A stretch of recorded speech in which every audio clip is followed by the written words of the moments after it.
दोस्तों, राजनीति में हर एक तस्वीर, हर एक बयान के बहुत मायने होते हैं और हमारे देश के सियासतदान कई बार बयान देकर अपनी मन की बात रखते हैं तो कई बार केवल एक तस्वीर से अपने दिल का हाल रख देते हैं। ये तस्वीर कईयों की नींद उड़ाने वाली है। दोस्तों, ये तस्वीर है आंध्र प्रदेश के मुख्यमंत्री चंद्रबाबू नायडू और तेलंगाना के मुख्यमंत्री रेवंत रेड्डी की। कहने को ये दो मुख्यमंत्रियों की तस्वीर है, लेकिन इस एक तस्वीर में कई मायने छुपे हुए हैं। दोस्तों, हम सब जानते हैं कि चंद्रबाबू नायडू मोदी जी की महत्वपूर्ण सहयोगियों में से एक हैं। ये वो बैसाखी है जिसकी वजह से मोदी जी की सरकार चल रही है। और रेवंत रेड्डी न केवल तेलंगाना के मुख्यमंत्री हैं बल्कि कांग्रेस पार्टी के बड़े नेता हैं। तेलंगाना वो राज्य है, उन कुछ राज्यों में से ही है अब जहां पर कांग्रेस की सरकार है। और बड़ी बात यह है कि आंध्र प्रदेश के मुख्यमंत्री और तेलंगाना के मुख्यमंत्रियों की जो दोस्ती है ये कोई आज की नहीं है। आप तो जानते ही हैं दोस्तों, तेलंगाना देश का सबसे युवा राज्य है और तेलंगाना आंध्र प्रदेश से ही निकला है, तो वैसे भी ये जो दोस्ती है ये गहरी है। लेकिन इस दोस्ती का प्रदर्शन दोनों ने अपने सोशल मीडिया अकाउंट में कुछ इस तरह से किया। दोनों की मुलाकात हुई, कहने को ये औपचारिक मुलाकात थी, लेकिन दोनों ने बड़ी गर्मजोशी से इस मुलाकात की तस्वीरें शेयर की। तो बहुत से लोगों ने इस तस्वीर पर सवाल उठाए कि आखिर चंद्रबाबू नायडू किसे टेंशन देना चाहते हैं। दोस्तों, कहने को ये मात्र एक तस्वीर है, लेकिन इस तस्वीर के पीछे की कहानी मैं आपको तफसील से बताने वाली हूँ। सिर्फ लफ्जबाजी नहीं दोस्तों, कुछ चीजें मैं आपको ऐसी बताऊंगी जिसको सुनकर आपको भी लगेगा कि एनडीए के अंदर अभी नहीं लेकिन आने वाले वक्त में क्या ये तस्वीर मुश्किल पैदा कर सकती है। सबसे पहले कांग्रेस पार्टी की प्रवक्ता हैं रागिनी नायक, उन्होंने इस तस्वीर को शेयर करते हुए कहा, अभी अफवाह कौन फैला रहा है कि महामानव पर गाज गिरने वाली है। हालांकि ऐसा कुछ भी नहीं है, जैसा कि मैंने कहा कि ये औपचारिक मुलाकात है, लेकिन फिर भी राजनीति में कुछ भी औपचारिक नहीं होता है। और एक और चीज़, राजनीति में कभी भी बातचीत के दरवाजे किसी के लिए भी कभी बंद नहीं होता है। हमको ऐसा लगता है कि फलाना इस पार्टी से और ढिमकाना इस पार्टी से, इन दोनों के बीच तो बड़ी दुश्मनी है, पर अंदर खाने कभी भी बातचीत के रास्ते किसी भी पार्टी के अंदर, ना पार्टी के अंदर ना दूसरी पार्टियों से बंद होते हैं। इसके अलावा दोस्तों, एक अंग्रेजी अखबार में पी चिदम्बरम ने एक बहुत ही इंटरेस्टिंग कॉलम लिखा है। इस कॉलम में बाकायदा पी चिदम्बरम बता रहे हैं कि कांग्रेस पार्टी के लिए वो कौन कौन सी चुनौतियां हैं। 99 सीटें, 99 सीटों पर आकर कांग्रेस पार्टी रुकी है और इंडिया ब्लॉक के आगे कौन सी चुनौतियां हैं। बहुत छोटा सा एक आर्टिकल है, लेकिन इस छोटे से आर्टिकल का जो आखिरी हिस्सा है इसको गौर से पढ़िए। दोस्तों, पी चिदम्बरम केवल कांग्रेस पार्टी के नेता नहीं है, इस देश की सरकार में बहुत महत्वपूर्ण पदों में रहे हैं। गृह मंत्रालय, वित्त मंत्रालय जैसे महत्वपूर्ण पद संभाले हैं पी चिदम्बरम ने। और जिसने गृह मंत्रालय संभाला होता है वो वैसे भी देश के अंदर खाने की बहुत सी जानकारियां उसके पास अपने वक्त में होती हैं। और पी चिदम्बरम दक्षिण भारत से ही आते हैं। तो देखिए, पी चिदम्बरम कितनी महत्वपूर्ण बात कह रहे हैं। वो कह रहे हैं कि टीडीपी जिसके पास 16 सीटें हैं और जेडीयू जिसके पास 12 सीटें हैं, दोनों टाइम बाय कर रहे हैं। लिखा है, देखिए, both will bide their time, अपना वक्त ले रहे हैं दोनों। Both will await the budget, दोनों बजट का इंतजार कर रहे हैं। दोनों पार्टियां, टीडीपी भी और जेडीयू भी। Both will keep up the demand for special category status which they know mister Modi will not give them. मतलब दोनों ही राज्य अपने अपने राज्यों के लिए, चंद्रबाबू नायडू भी और नीतीश कुमार भी अपने अपने राज्यों के लिए स्पेशल कैटेगरी की डिमांड कर रहे हैं, आगे भी करेंगे, जो मोदी जी उनको नहीं दे सकते, बिल्कुल नहीं दे सकते, क्योंकि इसके पीछे कुछ कानूनी बाध्यताएं हैं। Both will await the outcome of state election in Maharashtra, Haryana and Jharkhand. P Chidambaram कह रहे हैं कि दोनों 3 राज्यों के विधानसभा चुनाव के नतीजों का इंतजार कर रहे हैं। कौन से 3 राज्य? महाराष्ट्र, हरियाणा, झारखंड। तीनों में इस साल चुनाव होने हैं और तीनों में हालत खराब है। मैं आपको बताऊं, हरियाणा में तो कई जानकारों से, वरिष्ठ पत्रकार हैं जिन्होंने हरियाणा के चुनाव के दौरान भी मुझसे कहा था कि बीजेपी किसी हाल में 10 से 10 सीटें नहीं जीतने वाली है।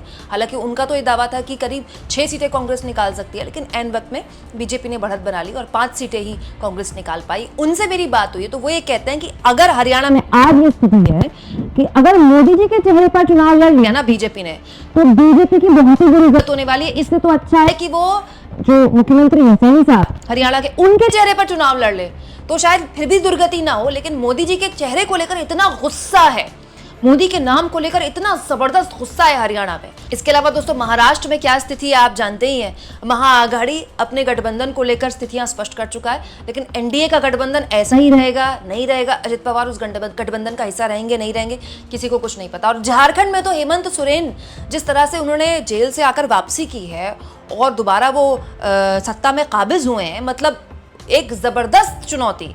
मतलब वो इतने बड़े राजनेता और इतने बड़े हीरो नहीं थे जितना वो जेल से आने के बाद बन गए, और ठीक चुनाव से पहले उनका जेल से बाहर आना एक बहुत बड़ा घटनाक्रम है झारखंड में।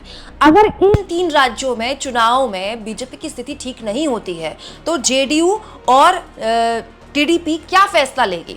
मैं ये नहीं कह रही हूं कि तीनों राज्यों में अगर बीजेपी हार जाती है तो बीजेपी के जो केंद्र सरकार है उसके आंकड़े थोड़ी कम हो जाएंगे। राज्यों में तो हार जीत होती रहती है, लेकिन महत्वपूर्ण यह है कि राजनीतिक तौर पर मोदी क्या ऑलरेडी मोदी उतने मजबूत नहीं है जितने 2024 के नतीजों से पहले थे। और उसके बाद 3 राज्यों में इसी साल अगर हार हो जाती है तो नीतीश कुमार और जेडीयू के लिए चीजें अपनी शर्तें आगे रखना और आसान हो जाएगा। आप समझ रहे हैं दोस्तों। यहाँ पर हमें वरिष्ठ पत्रकार केपी मलिक की भी ये बात सुननी चाहिए। वो कह रहे हैं चंद्रबाबू नायडू ने बजट से पहले पीएम मोदी से मुलाकात करके आंध्र प्रदेश के लिए विशेष वित्तीय पैकेज के बहाने मोटा बिल थमा दिया है। इस बिल को देखकर मोदी शाह सिर पकड़कर बैठ गए हैं, क्योंकि अगर बिल भरते हैं तो खजाना खाली और नहीं भरते हैं तो कुर्सी खाली। वहीं दूसरी ओर चाचा नीतीश का बिल अभी प्रिंट हो रहा है। बिहार का बिल कितना मोटा और कितना बड़ा होगा इसके लिए थोड़ा इंतजार करना होगा, लेकिन एक बात निश्चित है कि दोनों का बिल झेल पाना गुजरातियों के बूते की बाहर है। दोस्तों ये दोनों भले ही आज सरकार का हिस्सा हो, लेकिन ये दोनों सरकार के कितने घनिष्ठ और गहरे सहयोगी हैं उसका एक नजारा जरा भी कुछ दिन पहले लोकसभा में हुए हंगामे के तौर पर याद कीजिए। आपको याद है जब राहुल गांधी लोकसभा के अंदर भाषण दे रहे थे, पूरी की पूरी बीजेपी, खुद पीएम मोदी 2 बार खड़े हो गए। ऐसा होता नहीं है कि नेता प्रतिपक्ष बोल रहे हो कि पीएम को खड़ा होना पड़े, लेकिन पीएम मोदी 2 बार खड़े हो गए। राजनाथ जी खड़े हुए, शिवराज सिंह चौहान खड़े हुए, अमित शाह ने तो संरक्षण मांग लिया, अध्यक्ष जी हमारा संरक्षण कीजिए। इसके अलावा तमाम बीजेपी के सांसद, कंगना रनौत जैसे सांसद जो पीछे बैठे हुए थे वो तक खड़े होकर हंगामा कर रहे थे। राहुल गांधी के भाषण में लगातार बीजेपी के सांसदों ने जबरदस्त हंगामा किया, मंत्रियों ने जबरदस्त हंगामा किया, बार बार उनके भाषण को रोकने का प्रयास किया। लेकिन आपने किसी भी टीडीपी के सांसद को खड़े होकर राहुल गांधी को रोकते हुए देखा? ये बात सही है कि राहुल गांधी के भाषण के बाद जेडीयू के बहुत से सांसदों ने अपनी बात रखी, टीडीपी के सांसदों ने भी अपनी बात रखी होगी, जाहिर सी बात है। लेकिन महत्वपूर्ण ये है कि उस वक्त जब हंगामा हो रहा था, राहुल गांधी जिस वक्त बात कर रहे थे, क्या उस वक्त जो बीजेपी के सहयोगी हैं जिनकी वजह से सरकार चल रही है, क्या उतनी ही मजबूती से दोनों सहयोगी, खासतौर पर मैं जेडीयू और टीडीपी की बात कर रही हूँ, क्या उतनी मजबूती से सरकार के साथ खड़े थे? और इससे भी आगे जाकर अगर मैं बात करूँ दोस्तों, तो याद कीजिए शपथ मोदी जी ने ली नहीं थी, जेडीयू की तरफ से पहली बात क्या रखी गई थी कि अग्निवीर योजना के बारे में सोचना पड़ेगा। अब अग्निवीर योजना को लेकर राहुल गांधी मोदी पर कटाक्ष करें, मोदी को निशाने पर ले तो समझ में आता है, लेकिन जेडीयू की तरफ से जो पहला बयान आया, हालांकि उसके बाद वो बयान नहीं आया, हो सकता है समझा लिया गया हो, लेकिन अग्निवीर योजना के बारे में आप सोचिए, ये बात केसी त्यागी ने जेडीयू की तरफ से कही थी। तो महत्वपूर्ण ये है दोस्तों कि कल को जब अग्निवीर योजना की तारीफें मोदी सरकार के मंत्री गिनाएंगे तो क्या जेडीयू उनके साथ खड़ी होगी? जेडीयू को तो बिहार में पॉलिटिक्स करनी है ना, और बिहार वो राज्य है, बिहार हरियाणा वो राज्य है जहां बड़े स्तर पर अग्निवीर योजना की वजह से युवाओं का भविष्य प्रभावित हुआ है, युवाओं का रोजगार प्रभावित हुआ है, और जो देशभक्ति की भावना को लेकर देश का युवा सेना में भर्ती होता है, उसके लिए लगातार तैयारी कर रहा है, वो प्रभावित हुआ है। तो सवाल ये कि कल को जिस तरह से मोदी जी संसद में अग्निवीर को डिफेंड करते हैं, राजनाथ जी डिफेंड करते हैं, क्या उनके सहयोगी डिफेंड कर पाएंगे? अभी ये स्थिति है कि चंद्रबाबू नायडू अपनी रेवंत रेड्डी के साथ जो मुलाकात है, वो जो दोस्ती है, उसको खुलेआम उसका प्रदर्शन कर रहे हैं, छुपा भी नहीं रहे। छुपाना भी क्यों है? राजनीति में जैसा कि मैंने आपसे कहा कि कभी किसी से बातचीत किसी की बंद नहीं होती है। अगर आपको ऐसा लग रहा है कि चंद्रबाबू नायडू और नीतीश कुमार मोदी जी के साथ सरकार चला रहे हैं, तो चंद्रबाबू नायडू ने शरद पवार से बात करनी बंद कर दी या दरवाजे बंद कर दिए हैं, या फिर नीतीश कुमार ने तेजस्वी यादव से बिल्कुल बातचीत बंद कर दी है, उनका फोन नंबर ब्लॉक कर दिया, तो ऐसा नहीं होता है। इसका सबसे बड़ा उदाहरण तो खुद नीतीश कुमार के साथ फ्लाइट वाली वो तस्वीर है, जब नीतीश कुमार एनडीए की मीटिंग में हिस्सा लेने के लिए दिल्ली आ रहे थे और इंडिया की मीटिंग का हिस्सा लेने के लिए तेजस्वी यादव दिल्ली आ रहे थे, दोनों फ्लाइट में बैठे हुए थे, नीतीश कुमार ने उनको आगे बिठा लिया। अब मुझे एक बात बताइए, पटना से दिल्ली क्या एक ही फ्लाइट आती है? लेकिन दोनों उसी फ्लाइट में आए, फिर दोनों ने आगे पीछे से लेकर अगल बगल की सीटों में बैठकर बातचीत तो कुछ ना कुछ हुई होगी ना।